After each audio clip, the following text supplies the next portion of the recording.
오늘 우리들에게 주시는 말씀입니다.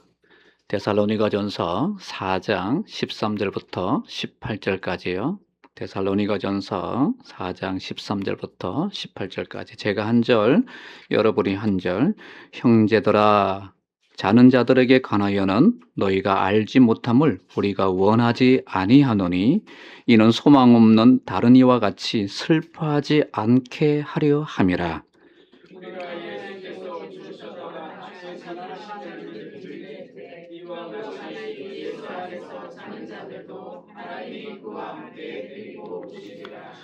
우리가 주의 말씀으로 너희에게 이것을 말하노니 주께서 강림하실 때까지 우리 살아 남아 있는 자도 자는 자보다 결코 앞서지 못하리라. 주께서 오늘과 천사장의 소리와 하나님의 나팔 소리로 신이 하늘로부터 강림하시리니 그리스도 안에서 죽은 자들이 먼저 일어나고 17, 18 같이 합니다. 시작. 그 후에 우리 살아남은 자들도 그들과 함께 구름 속으로 끌려올려 공중에서 주를 영접하게 하시리니 그리하여 우리가 항상 주와 함께 있으리라. 그러므로 이러한 말로 서로 위로하라. 아멘. 우리 옆 사람들 얼굴 보시고요. 지난주에는 우리가 박수를 치면서 응원을 해줬는데 오늘은 멘트가 다릅니다. 좀 가까운 사람들하고 같이 앉으시면 더 좋을 텐데요. 가까운 사람들한테 인사를 합시다. 어떻게 하냐면 미안합니다. 미안하다고 인사하십시오. 다 같이 인사합니다. 미안합니다. 미안합니다. 갑자기 그런 생각이 제 마음속에 확 찾아왔어요. 기도 많이 못해줘서 미안해. 따뜻하게 대해주지 못해서 미안해. 사랑하지 못해서 미안해. 그러니까 미안한 마음이 제 마음속에 들어왔어요. 그래서 같이 미안하다라고 같이 인사했으면 좋겠다라는 생각이 들었습니다. 미안하지 않는 표정을 하고 있는 두 분이 계시는데요.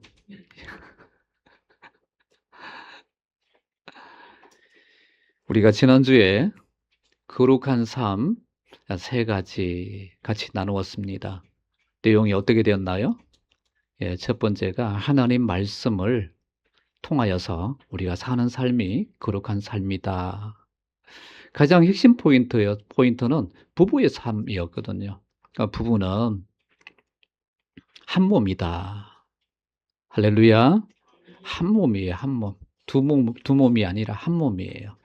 특히 남편 되시는 분들은 부인을 대할 때에 연약한 그릇으로 대해야 된다.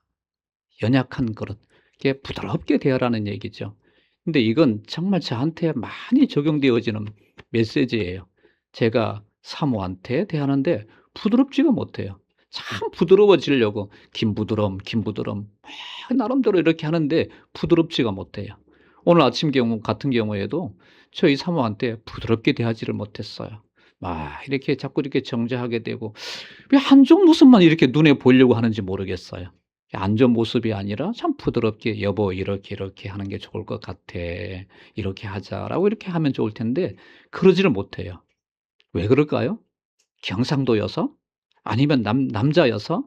아니면 아직 그리스도의 그 부드러움을 아직 제대로 몰라서? 참 남편들 회개합시다. 할렐루야. 우리 박사모님 가장 큰 목소리를 하셨는데 남편들 회개하셔야 돼 진짜. 언제쯤 예수님 닮을 거예요. 예수님이라면 안 그러실 텐데 이거 진짜 멀었어. 많이 바뀌었다고 생각하는데 아직까지 또 멀었어요. 더 많이 변화받으시기를 축복합니다. 할렐루야. 남편들만 아멘요.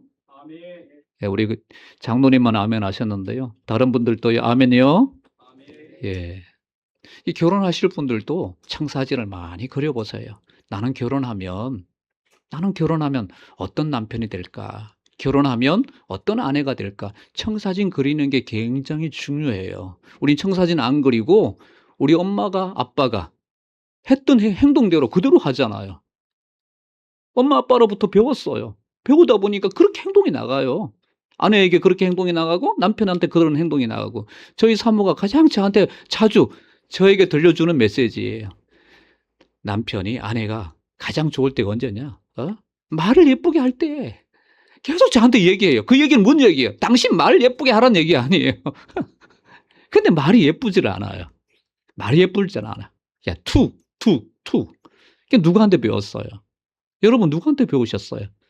세상에 있는 다른 분한테 배우셨어요? 아니잖아요. 근데 그리스도 안에서 우리가 자꾸 이렇게 다듬어져 가야 할 줄 믿습니다. 할렐루야. 지금 안 되는 분들 계시면 지금 다듬어 가는 과정이야. 우리 임 집사님 다듬어 가는 과정 맞죠? 예, 저도 다듬어 가는 과정이에요. 지난주에 이렇게 같이 은혜의 말씀을 나누고 세 번째는 뭐였죠? 사랑과 일하는 삶에 대해서 같이 나눴습니다. 우리가 이렇게 일하는 건 왜 일을 해요? 주님의 영광을 위한 일도 있고 내 가족들을 내가 책임지기 위해서 가족들을 복양하기 위해서 내가 지금 일을 하는 겁니다. 그리고 우리는 거기서 끝나나요? 그리스도인들은 안 그래요. 그리스도인들은 주변에 있는 가난한 사람들, 힘든 사람들, 선교지 이걸 살피면서 우리는 일을 하는 겁니다. 어떻게 하면 주님께서 주신 걸 가지고 더 나눌까? 이게 그리스도인들의 거룩한 삶이거든요. 그 세 가지를 같이 나누었어요. 오늘 오후에 나눔을 할 텐데 여러분들 한번 잘 생각해 보세요. 나는 어떻게 살았는지, 아내한테 내가 어떻게 했는지, 또 일을 할 때에 내가 어떻게 했는지, 원망하고 불평하고 짜증내고 성질을 내고 왜 이러는 거야? 이렇게 내가 살았는지, 아니면 감사하면서 나한테 이런 은혜를 주셨구나, 이렇게 하셨구나 하면서 감사하면서 했는지, 말씀을 붙들고 살았는지 아니면 말씀을 멀리하고 내 인간적으로 살았는지를 한번 속속들이, 정말 우리가 예수 안에서, 어떤 분이 그러시더라고요. 자아 비판하자고. 그리스도 앞에서 우리가 막 속속들이 드러내고 그리고는 다시 마음을 정리해서 새롭게 나가는 저와 여러분이 되기를 축복합니다. 바울은 이렇게 거룩한 세 가지를 말씀하면서 또 필요한 게 뭐예요? 권면을 했으니까 또 성도들이 막 위축되어 있을 거 아니에요. 말씀대로 살지 못해서 아내를 내가 또 아는 편을 하지 못했어. 진짜 내가 왜 이러지? 나는 인간이 소망이 없어. 나는 진짜 소망이 없는 인간이야. 바울은 굉장히 지혜로운 사람이에요. 때렸다가 또 싸매주면서 때로는 너희들 이러면 안 돼 라고 하는, 참 이렇게 매와 그리고 당근을 적절하게 같이 하면서 성도들을 막 이렇게 양육하는 그런 모습을 볼 수 있는데, 이제는 이번 편은 위로입니다. 여러분들 힘드시지요? 위로 얻으세요. 여러분들 세상 살기가 만만하지 않지요? 위로를 얻으세요. 할렐루야. 오늘 말씀 제목은 예수님의 재림은 위로입니다 라는 말씀 제목으로 같이 은혜를 나눌까 합니다. 지금 우리 장년부는 전도서 말씀을 같이 읽고 있거든요. 그 전도서 말씀을 읽다 보면 제일 먼저 시작하는 단어가 헛되며 헛되도다. 한 번 얘기하는 것도 아니고 세 번씩이나 시작하면서 헛되다 그래요. 자기는 왕이잖아요. 살아볼 거 다 살아봤잖아요. 살아봤는데 하는 말이 헛되다는 겁니다. 우리는 그렇게 한번 살아보고 싶은데 정원도 한번 가져보기도 싶고, 부인을 몇 명 이 솔로몬은 가져봤거든요. 부인도 더 보기도 하고 자녀들도 많이 얻어보기도 하고 많은 걸 해봤는데 헛되다는 겁니다. 혹시 여기 부인 몇 명 더 두고 싶은 분 계십니까? 없으시죠? 다 헛되다는 겁니다. 왜 헛되다고 이렇게 계속 얘기할까? 그 솔로몬이 발견한 것 중에 한 가지가, 자기가 오늘 찬양도 불렀잖아요. 우리 지영자매님 굉장히 지혜로워요. 그리고 영적 센스가 성령으로부터 있어요. 제가 이 말씀을 전할 줄 어찌 알고, 우리가 모든 걸 계획하잖아요. 준비하잖아요. 뜻을 세우잖아요. 근데 되던가요? 솔로몬은 안 되더라는 거예요. 내 마음대로 생각대로 해보고 다 해봤는데도 안 되더라는 거예요. 안 되니까 참 헛되네. 그 발견한 게 하나님 뜻대로 되더라. 우리가 계획한다 할지라도 그 뜻을 이루시는 분은 하나님이시더라. 그러니까 하나님 안에 있을 때에 헛되지 않는 걸 발견하고는, 그리고는 이 메시지를 전하는 겁니다. 그래서 제가 이 말씀을 들으면서 참 그래, 인생은 참 헛돼. 진짜 하나님 아니면 그러면서 솔로몬이 말하는 말, 하나님이 안에 있어야 참 위로를 얻는구나. 라고 그렇게 이해를 했습니다. 여러분 삶은 어떠세요? 열심히 살아보기도 하고 수고해보기도 하고 그런데 뭐가 계속 반복돼요? 슬픔, 고난, 힘든 거. 잠시 기쁘긴 한데 또 지나고 나면 뭐가 또 찾아와요? 고난이 찾아오잖아요. 힘든 게 찾아오잖아요. 애들 다 키우고 나면 야 이제 룰루랄라 여행도 다니고 이제 행복하게 살아봐야지 했더니 딸이 아들을 낳았어. 고생 시작이야. 아들이 또 손주를 낳았어. 그리고 하는 말이 엄마 좀 봐주면 안 돼? 다시 고생 시작이야. 고난이 끝날 줄 알았는데 고난이 안 끝나. 이런 우리들에게 오늘 주님은 이렇게 말씀합니다. 슬퍼하지 마라. 그리고 서로 위로하라. 오늘 메시지 속에 보면, 말씀 속에 보면 슬퍼하지 마라. 위로하라. 라고 이렇게 말씀이 들어있어요. 여러분, 우리가 슬픔을 이기고 참된 위로를 줄 수 있는 건 오늘 본문 속에 담겨 있는 줄 믿습니다. 우리 어떻게 하면 이 슬픔과 또 위로의 삶을, 위로를 얻고 살 수 있는지를 우리 같이 한번 나누는 시간이 되기를 축복합니다. 먼저요, 예수님의 재림은 우리를 기뻐하게 합니다. 기뻐하게 합니다. 13절 우리 같이 읽어봅시다. 시작. 형제들아, 자는 자들에 관하여는 너희가 알지 못함을 우리가 원하지 아니하노니 이는 소망 없는 다른 이와 같이 슬퍼하지 않게 하려 함이라. 13절에 이렇게 시작해요. 형제들아라는 말은 데살로니가 교회를 향해서 바울이 형제들아라고 이렇게 좀 부르고 있습니다. 자는 자들에 관하여는, 그러니까 자는 자 이러면 우리는 잠자는 사람들을 얘기하잖아요. 그죠? 근데 여기서 말하는 잠자는다라는 표현은 죽은 사람을 얘기하는 겁니다. 죽은 사람들을 뭐라고 얘기하면 잠자는다라고 얘기해요. 그러니까 잠잔다는 말은 어떤 뜻인가요? 다시 일어난다는 뜻이잖아요. 그래서 바울은 죽은 사람들은 잠자는 것과 같이 예수님이 다시 부를 때에 다시 일어나게 되어진다라는 그런 메시지예요. 데살로니가 교회 성도님들은 이런 마음들이 있었어요. 죽은 사람들 어떡하지? 우리는 성경을 읽으니까 다시 부활한다, 생명을 얻는다라고 이런 기본 지식이 있잖아요. 근데 데살로니가 교회 성도들은 이 신약 성경이 없었어요. 죽으면 끝나는 거구나. 죽으면 어디 갔지? 죽으면 어디 간 거야? 천국 간 거야? 지옥 간 거야? 도대체 어떻게 된 거야? 다시 우리가 만날 수 있을까? 가장 중요한 건 사랑하는 사람이 먼저 죽었어요. 내가 좋아하는 사람이 먼저 하나님의 부름을 받았어요. 과연 그 사람들을 다시 만날 수 있을까? 이게 영원한 이별이 아닌가? 이런 마음들을 가지고 있는 그들에게 뭐라고 말하고 있나요? 형제들아, 자는 자들에 관하여 너희가 알지 못함을 우리가 원하지 아니하노니 이는 소망 없는 다른 일로 가지. 세상 사람들처럼 그런 마음 먹지 마라. 슬퍼하지 마라. 그리고 14절 시작. 우리가 예수께서 죽으셨다가 다시 살아나심을 믿을진대 이와 같이 예수 안에서 자는 자들도 하나님이 또한 그에게 오시리라. 할렐루야. 믿으시죠? 예수님께서 다시 재림하실 때에 제일 먼저 누구를 불러내신다고요? 예수님을 믿은 그 사람들을 불러내신대요. 저희 아버님 이름이, 그 성함이 좀 독특해가지고 부르기 좀 그래요. 누구야 나오라. 예수님이 죽은 사람들 다 이름을 불러낸대요. 그러니까 한 사람 한 사람 부르기에는 너무 숫자가 많아가지고 제가 생각해 봤어요. 예를 든다면 저희 아버님 이름 부르고 또 우리 유윤이 이름 부르고 누구 부르고 다 부르면 몇십억이 되는데 부르다가 며칠 가버리고 그럴 수는 없잖아요. 예수 안에 죽은 사람들 다 나오라 라고 이렇게 주님이 명령하실 겁니다. 그러면 그 사람들 전부 다 부활의 몸을 입고 싹 다 나오는 겁니다.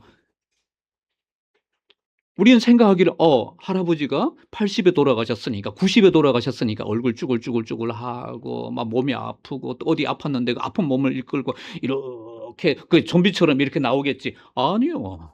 전혀 그렇지 않아요. 가장 건강한 모습으로, 가장 아름다운 모습으로, 가장 멋있는 모습. 우리 할아버지가 저런 분이었어? 와, 진짜 우리 남친 같으네. 그보다 더 아름다운 모습. 어떤 모습이냐? 부활체의 모습으로. 예수님의 부활의 모습으로 나오셨잖아요. 빛이 몸에서 막 광채가 나와가지고 제자들이 막 이렇게 놀랄 정도로 했던 그 부활의 모습으로 모든 사람들이 이렇게 변화된 모습으로 나오는 겁니다. 주님이 먼저 불러내신대요. 14절에 그렇게 말씀합니다. 믿을진데 이와 같이 예수 안에 자는 자들도, 먼저 하나님의 부름받은 사람들도 하나님이 그와 같이 함께 데리고 오시리라. 함께 데리고 오신대요. 할렐루야. 우리의 이별은 영원한 이별인가요? 절대로 그렇지 않습니다. 이별 길어봐야 40년, 50년이에요. 우리도 가면 다 만나게 되어지고요. 마지막 때 또 다, 우리가 지금 못 만난다 할지라도 다 만나게 돼 있어요. 우리의 이별은 잠시 이별이다. 할렐루야. 15절 우리 같이 읽어봐요. 시작. 우리가 주의 말씀으로 너희에게 이것을 말하노니 주께서 강림하실 때까지 우리 사랑하는 자도 자는 자보다 결코 앞서 예, 우리가 먼저 아니에요. 먼저 그리스도 안에서 주님의 부름을 받은, 제가 죽었다는 표현 안 하죠. 예, 부름을 받은 그 사람들이 먼저 주님이 공중 재림이 있을 때에 먼저 오는 겁니다. 예, 죽음에 대한 기독교 표현들을 좀 알았으면 좋겠어요. 이 어떤 표현을 써야지, 뭘 해야 이게 되는 거지? 같이 톡에 누가 보통 일본 본들 보면 망자라는 표현도 쓰기도 하고 고인이라는 표현도 쓰기도 하고 뭐 여러 많은 표현들 쓰잖아요. 그래서 기독교인은 어떤 표현 써야지 고민되거든요. 예, 기독교인들은 이 표현을 쓰시면 됩니다. 소천하셨다. 하나님께로부터 부름을 받아 하늘나라에 갔다라는 뜻입니다. 소천. 또 하나님의 부르심, 하나님께서 그를 부르셨다. 이게 신앙적 표현이거든요. 하나님께로 돌아가다, 하나님 품으로 돌아갔다는 얘기입니다. 또 한 표현은 주 안에서 잠들다. 그러니까 데살로니가서 오늘 본문 잠들었다. 이렇게 표현하시면 성경적인 표현이고 잘 표현하는 겁니다. 또 여러분들 중에 먼저 하나님의 부름을 받은 사람에 대한 미안한 마음들을 가지고 계신 분들이 계시지요. 저도 그랬어요.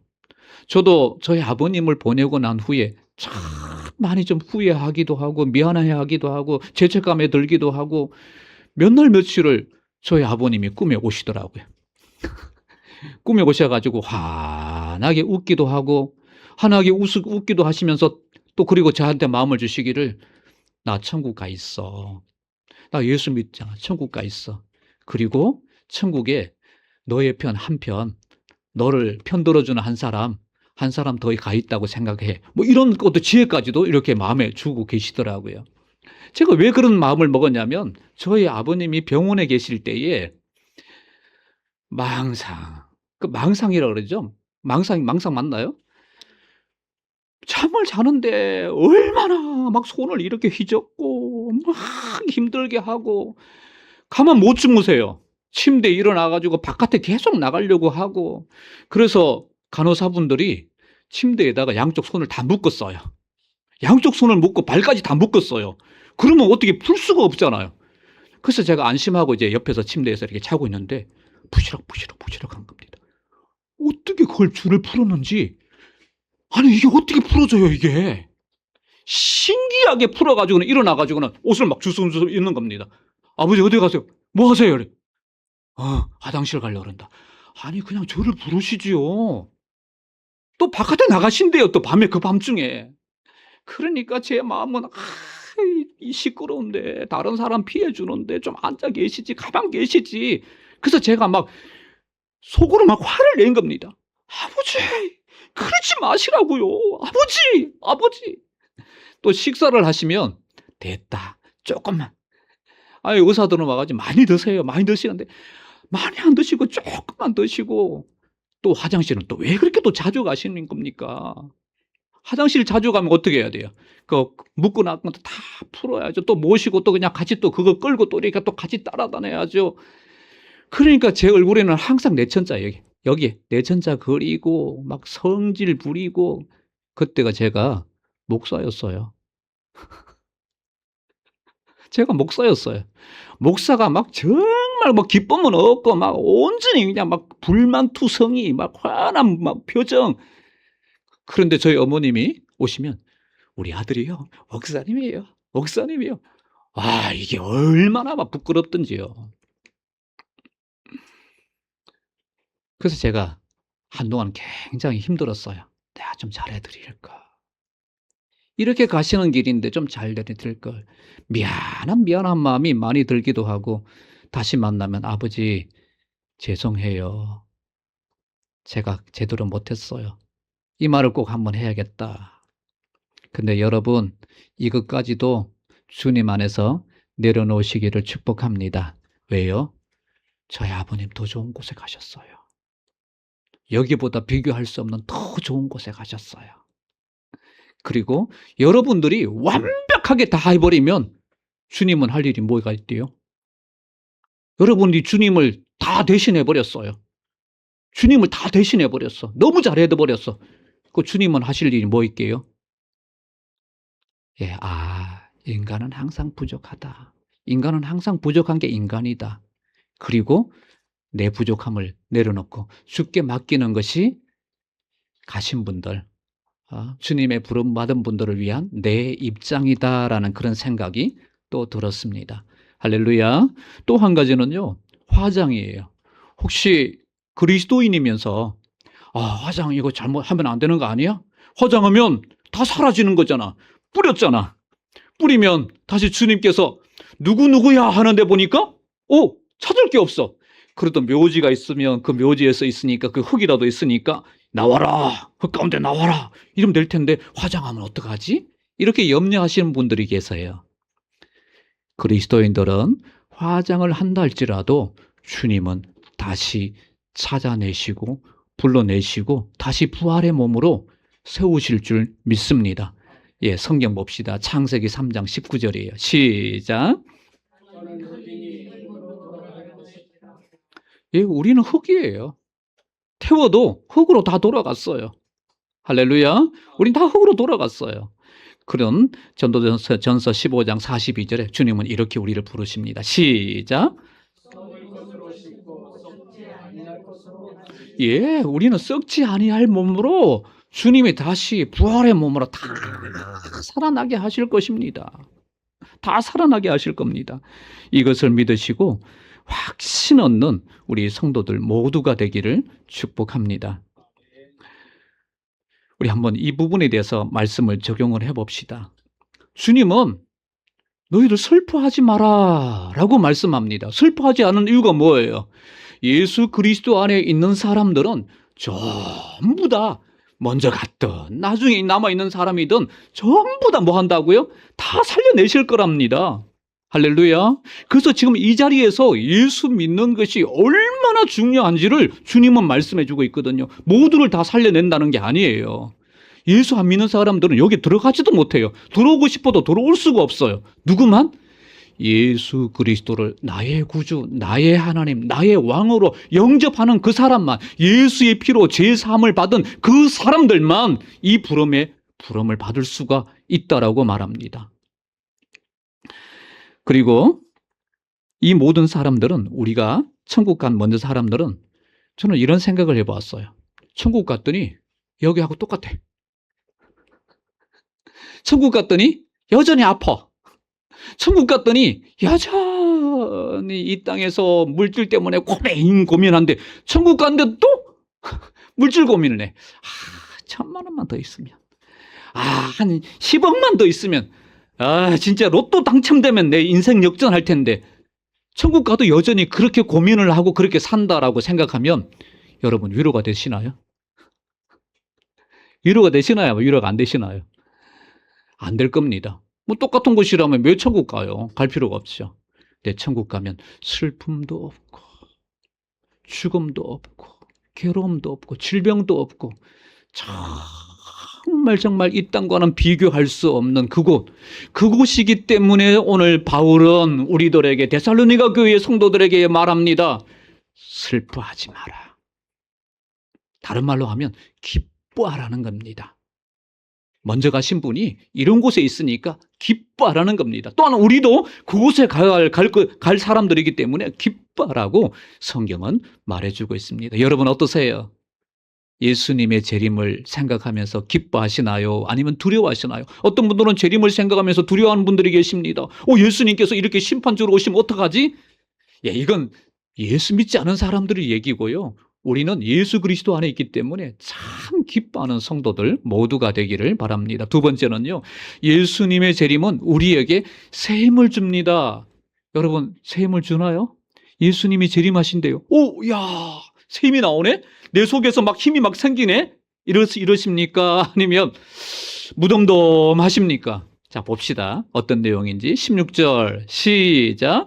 주께서 호령과 천상의 소리와 하나님의 나팔 소리로 친히 하늘로부터 강림하시리니. 그러니까 예수님께서 재림하실 때의 장면을 바울은 이렇게 아주 간략하게 설명하고 있어요. 먼저 주님께서 호령하신다. 그러니까 호령이라는 단어를 여러분 쓰시는 분 계시나요? 호령. 전혀 거의 많이 쓰는 안 단어예요. 그 제가 어디서 발견했냐면 야구 선수에 보니까 김호령이라는 선수가 있더라고요. 이분 혹시 이분 어머니 아버지가 예수 믿는 분인가? 호령, 이 잘 안 쓰는 부분인데. 그러니까 호령이란 말은 일반 사람들이 쓰는 단어가 아니라 권세를 가진 사람들, 왕인 사람들, 이 사람들이 쓰는 단어입니다. 권세를 가진 사람들이 명령하는 걸 보고 호령이라고 그래요. 그 예수님께서 호령하셨대요. 언제요? 여러분 아시죠? 나사로가 무덤 가운데 있을 때에 예수님이 호령하십니다. 어떻게 해요? 나사로야 나오라. 이게 호령이에요. 명령이란 말이에요. 누구의 권세로? 하나님의 그 살아계시는 그 권세로 죽어있는 그 나사로에게 나사로야 나오라. 예수님이 먼저 천국에 공중 재림하시면서 호령하십니다. 죽은 사람들 나오라. 그 다음에는요, 사단 마귀에게 또 명령합니다. 사단 마귀야 지옥으로 들어가라. 온 세상은 다 멸해지고 다시 새로운 세상이 임할지어다 호령한단 말이에요. 우리도 주님이 호령하셔서 이 땅에서 들림받을 줄 믿습니다. 주님의 명령이에요. 주님의 호령이란 말이에요. 나팔 불 때 나의 이름, 바로 호령이란 말이에요. 나팔 불 때 주님은 우리 한 사람 한 사람 우리의 영혼들을 이름을 불러낼 겁니다. 그 호령이 얼마나 감사해요.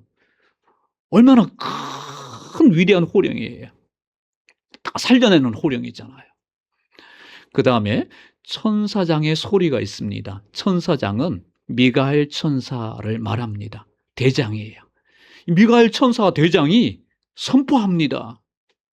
십자가에서 죽으시고 부활하시며 하늘을 성찬하셨던 우리의 왕 예수 그리스도가 이 시간 임하십니다. 여러분들 드라마나 또 영화를 보신 분들, 특히 역사 드라마를 보신 분들 아시잖아요. 왕이나 아니면 개성장군이 이렇게 등장하면 제일 앞에서 선포하는 사람이 있습니다. 비켜라! 비켜라! 나와라! 라고 선포하는 사람들이 있잖아요. 뭐라고 그래요? 누구 왕이, 누가 등장하신다, 앞으로 나가신다, 비켜라! 바로 천사장이, 아주 큰 천사장이 예수 그리스도의 등장을 선포합니다. 선포하는데 무슨 선포를 하나요? 왕이시다. 온 인류의 왕이시다. 예수 그리스도가 온 인류의 왕으로 너희들에게 지금 나와 있다. 라고 이렇게 선포한다는 겁니다. 할렐루야. 할렐루야. 그러니까 여러분들의 표정을 보니까요, 그렇게 기대가 되어지고 놀라워하고 너무 잘하셔서 그런가요? 너무 잘하는 내용을 지금 제가 설명을 드려서 목사님 잘하는 얘기를 그렇게 하십니다. 우리 16절 우리 졸리지 않게요. 다시 한번 읽어봅시다. 시작. 주께서 호령과 천사장의 소리와 하나님의 나팔 소리로 친히 하늘로부터 강림하시니라. 예수님께서 지금까지 많이 눌려있는 데살로니가 교회 성도들을 구원하시기 위해서, 우리를 구원하시기 위해서 주의 호령과 천상의 소리와 그리고는 천사들이 부르는 나팔 소리가 있습니다. 이 나팔 소리는 계시록에 보니까 얼마나 웅장하고 큰지 폭포수와 같더라. 큰 물결이 일어나는 그 소리와 같은, 많은 물소리와 같은 이렇게 표현을 합니다. 그러니까 우리 인간이 표현하기에는 이게 가장 적절한 거죠. 다른 표현할 수 있는 방법이 없으니까 가장 우렁찬 그 찬양, 가장 우렁찬 나팔 소리가 확 울리게 될 것이다. 그 나팔 소리는 구약에 보니까 언제 울려요? 전쟁에서 승리했을 때.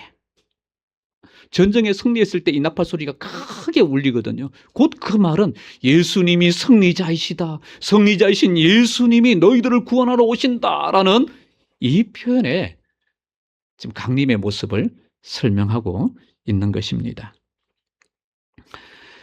여러분들한테 나팔 소리를 했고요.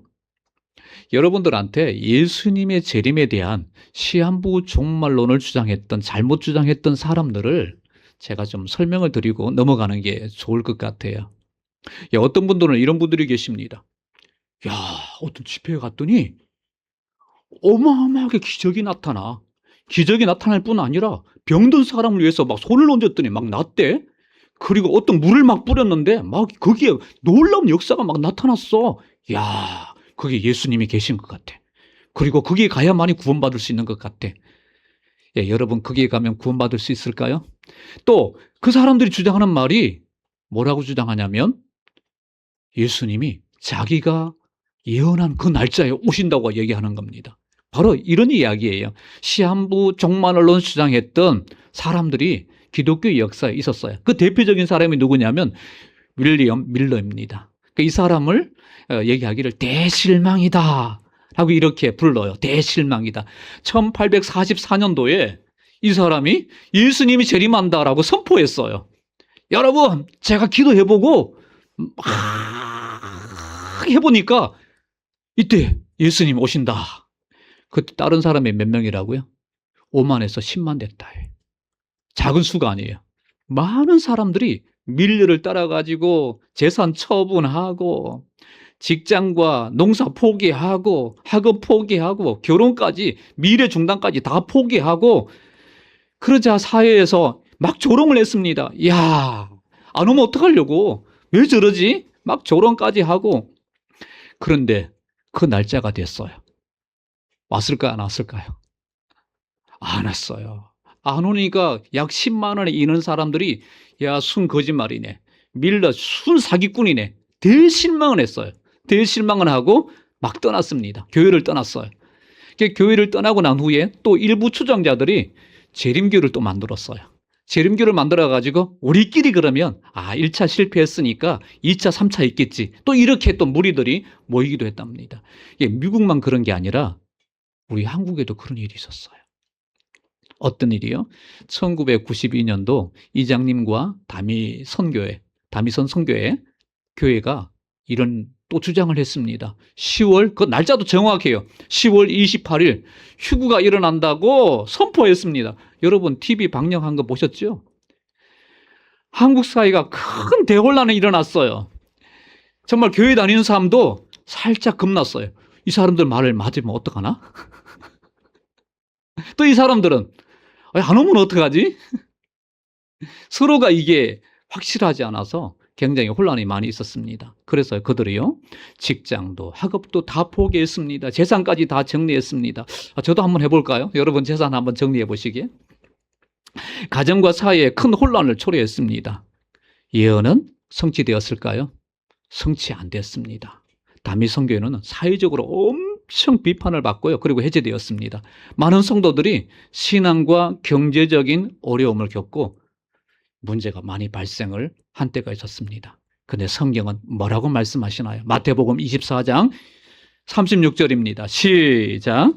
그러나 그날과 그때는 아무도 모르나니 하늘의 천사들도 아들도 모르고 오직 아버지만 아시느니라. 할렐루야.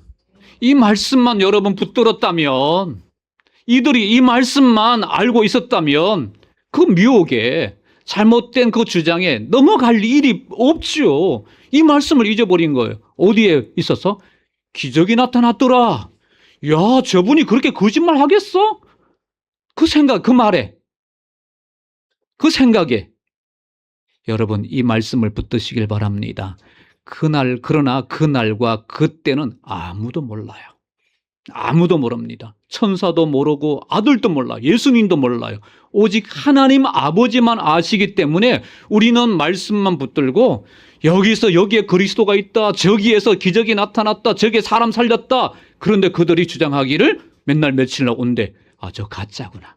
이렇게 분별하는 우리 성도님들 되시기를 축복합니다.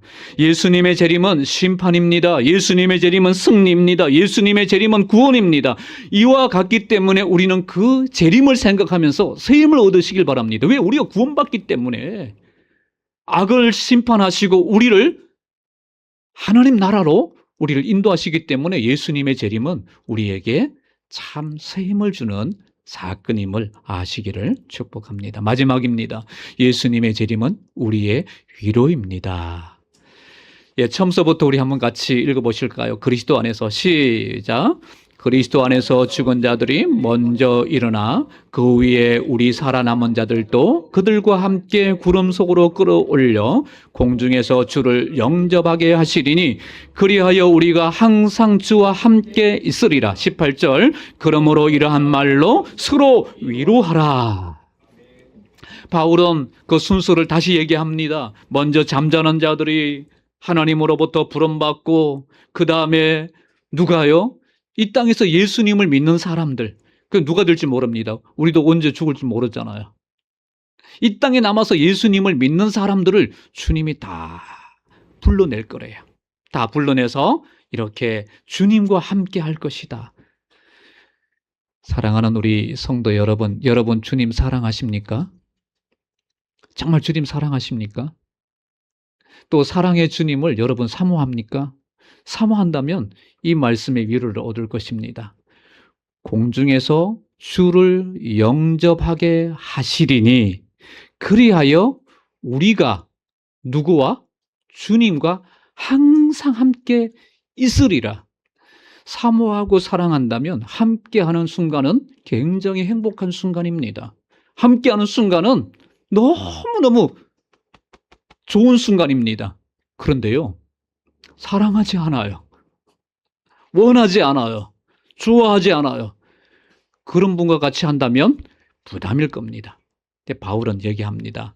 데살로니가 교회의 성도들에게 주님과 항상 함께하는 영원토록 아름다운 곳에서 함께하는 그런 삶을 너희들에게 있을 거야. 그 있는 것을 서로 위로하라. 서로 이야기를 통해서 성도님 지금 힘드시지요? 주님이 우리를 구원해 주실 겁니다. 그리고 영원한 나라에 같이 살게 될 것입니다. 다시 힘내세요. 다시 이겨내 봅시다. 버텨내 봅시다. 하면서 이렇게 서로 위로하라는 겁니다. 우리가 지금까지 데살로니가 전서를 쭉 살펴보고 있는데 데살로니가 교회는 어떤 교회였나요? 환난이 많았어요. 핍박이 심했습니다. 하루하루가 쉬운 날이 없었어요. 다 고통스러운 날이었어요. 매일매일 삶이 눈물이 끊이지 않는 날이었습니다. 왜요? 환난과 핍박 때문에.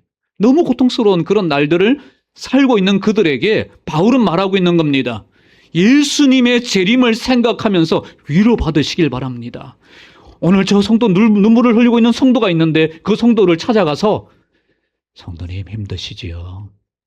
우리는 여기가 끝이 아닙니다. 우리가 가야 할 곳은 영원한 저 나라입니다. 다시 한번 힘을 얻으세요. 곧 있으면 주님이 오십니다. 곧 있으면 주님께서 우리를 맞아주실 겁니다. 신랑 되시는 예수님께서 저 심판하는 저 로마, 심판하고 있는 저 유대인들을 심판하시고 여러분들을 구원하실 겁니다.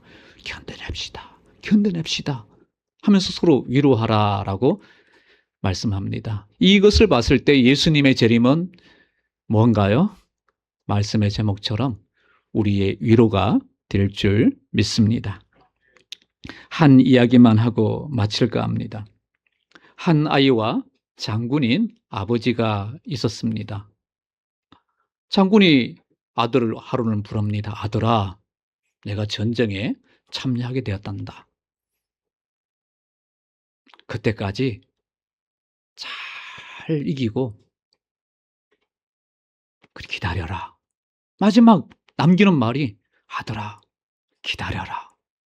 그리고는 전쟁에 나갔어요. 전쟁에 나가는데 몇 날 며칠이 지났습니다. 아버지 소식이 들리지 않습니다. 어떻게 된지 모르겠습니다. 근데 주변 사람들이 나 아버지 기다리니? 너희 아버지는 아직 소식이 없어. 또 어떤 사람들은 기다리지 말라고 합니다. 또 소식이 들리기를 그 전쟁에서 져서 전사했다는 그런 말도 들리기도 합니다. 근데 아들의 마음은 막 불안합니다. 막 걱정이 됩니다. 그런데도 그의 아버지가 남긴 그 말, 아들아, 내가 그 전쟁에서 꼭 승리하고 돌아올 테니까 기다려라. 그래서 기다리는 말을, 그 말을 생각하면서 계속 기다렸습니다. 그런데 어느 날요, 갑자기 성문이 확 열리면서 사람들이 막 함성이 들립니다. 돌아왔다! 돌아왔다는 얘기 막 들립니다. 전쟁에 나갔던 그 아버지가 그 전쟁에서 승리하고 돌아온 겁니다. 그 아들은 어떻게 했을까요? 숨어 있었을까요? 아니면 낙심 속에서 빠져 있었을까요? 그 얘기를 듣는 순간 그 아들은 바로 달려가서 그 아버지를 끌어안았습니다. 아빠, 기다렸어요. 왜 이제 오셨어요? 지금까지 있었던 슬픈 마음들, 두려운 마음들 싹 다 사라지고 아빠를 보는 순간 정말 너무 큰 위로를 이 아들은 얻게 되었다는 이야기입니다. 이 이야기를 통해서 제가 여러분들에게 무슨 이야기를 드리려고 할까요? 예수님이 재림이 바로 이와 같다는 것입니다. 예수님은 떠나시면서 우리들에게 말씀합니다. 다시 오게 될 것이다. 다시 올 때는 승리의 주로 모든 죄악을 이기고 사단 마귀를 이긴 그 승리의 주로 다시 오신다라고 주님은 우리에게 재림을 약속했습니다. 약속했는데 우리는 지금 남아있는 우리들은 어떻습니까? 데살로니가 교회 성도님들은 어떻습니까? 계속 슬픔, 힘든 일들, 괴로운 일들만 계속 반복되잖아요. 근데 주변 사람들은 아직도 너 예수 믿고 있어? 에이, 그 소용없는 일이야. 사단 마귀도 우리에게 속삭입니다. 필요 없는 일이라고. 우스운 일이라고. 우리를 조롱합니다. 그러나 성경은 오늘 우리들에게 말씀합니다. 뭐라고요? 주의 호령과 천사장의 소리와 하나님의 나팔 소리로 다시 강림하실 거라고 주님은 말씀하고 계십니다. 이 약속의 말씀을 붙들고 기뻐하시고 새 힘을 얻으시고 그리고 참 위로를 얻고 주변에 있는 사람들에게, 힘들어하는 사람들에게, 슬퍼하는 사람들에게 위로하는 귀한 우리 성도님들 모두가 되기를 축복합니다. 할렐루야. 말씀의 결론은요, 예수님의 재림은 우리를 기쁘게 합니다. 예수님의 재림은 우리에게 새 힘을 줍니다. 예수님의 재림은 우리를 위로합니다. 함께 같이 기도하실까요? 예수님의 재림을 기다리며 기뻐하게 하시고 힘을 얻게 하시고 참된 위로를 누릴 수 있도록 도와주시라고 함께 기도하겠습니다.